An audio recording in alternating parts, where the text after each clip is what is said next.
Thailand और Cambodia के बीच महायुद्ध की शुरुआत हो चुकी है। दोनों देशों के बीच सीमा विवाद लगातार गहराता जा रहा है और संघर्ष अब हिंसक रूप ले चुका है।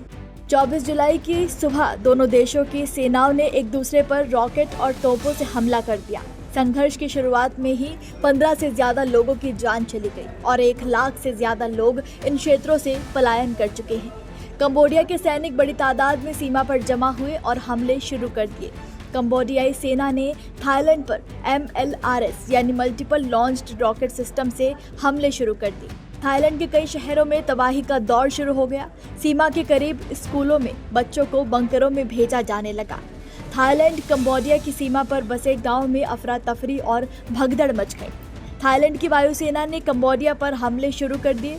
F-16 से फायर किया गया। एक बम कंबोडिया के गैस स्टेशन पर गिरा। दोनों देशों के बीच सीमा विवाद पुराना है। इससे पहले मई के महीने में भी दोनों देशों की सेनाओं में झड़प हुई थी, लेकिन तब मामला इतना ज्यादा विध्वंसक नहीं हुआ था। इस हिंसक संघर्ष के कारण दोनों देशों ने राजनयिक संबंध भी कम करने का फैसला लिया है। तो वहीं दोनों देश एक दूसरे पर लगातार पहले हमला करने का आरोप लगा रहे हैं। बता दें कि ये जंग 1000 साल पुराने एक मंदिर पर दावेदारी को लेकर शुरू हुई है। ये मंदिर कंबोडिया की आमदनी का बड़ा जरिया है। विवाद का केंद्र है प्रीविहर मंदिर, जिसे 11वीं सदी में खमेर सम्राट सूर्यवर्मन ने भगवान शिव के लिए बनवाया था। ये मंदिर कंबोडिया के प्रीविहार प्रांत और थाईलैंड की सीमा पर स्थित है। 1962 में अंतर्राष्ट्रीय न्यायालय यानी ICJ ने इस मंदिर को कंबोडिया का हिस्सा घोषित किया था, लेकिन इसके आसपास की 4.6 वर्ग किलोमीटर जमीन पर आज भी दोनों देश अपना दावा कर रहे हैं। 2008 में जब मंदिर को यूनेस्को विश्व धरोहर घोषित किया गया, तब से विवाद और गहरा हो गया। तो वहीं दोनों देशों के बीच संघर्ष बारूदी सुरंगों को लेकर हुआ। दरअसल सीमा पर एक थाई सैनिक बारूदी सुरंग में विस्फोट होने के कारण घायल हो गया। थाईलैंड ने आरोप लगाया कि हाल में ही कंबोडिया द्वारा ये बारूदी सुरंगें बिछाई गई हैं। इसके बाद थाईलैंड ने कंबोडिया के राजदूत को निष्कासित कर दिया और अपना दूत वापस बुला लिया। इस बीच शांति बहाली के लिए अमेरिका, चीन और मलेशिया ने थाईलैंड से कंबोडिया के साथ मध्यस्थता की पेशकश की थी।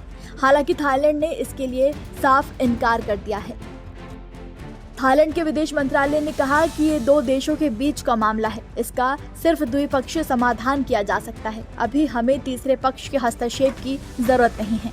उन्होंने पहले ये भी कहा कि कंबोडिया को पहले सीमा पर हिंसा बंद करनी चाहिए, तभी कोई रचनात्मक वार्ता संभव है। हमारे दरवाजे अभी भी खुले हैं। हालांकि कंबोडिया की ओर से अब तक इस पर कोई आधिकारिक बयान सामने नहीं आया है। प्रधानमंत्री हुन मानेत ने संयुक्त राष्ट्र सुरक्षा परिषद से अपील की है कि इस मामले पर तत्काल बैठक बुलाई जाए। उन्होंने थाईलैंड पर आरोप लगाया कि पूर्व नियोजित तरीके और बिना किसी उकसावे के सैन्य कार्रवाई उन पर की गई। अब तक की रिपोर्ट्स ये इशारा कर रही हैं कि जंग कंबोडिया ने शुरू की है और बिना चीन की मदद के कंबोडिया जंग नहीं छेड़ सकता है।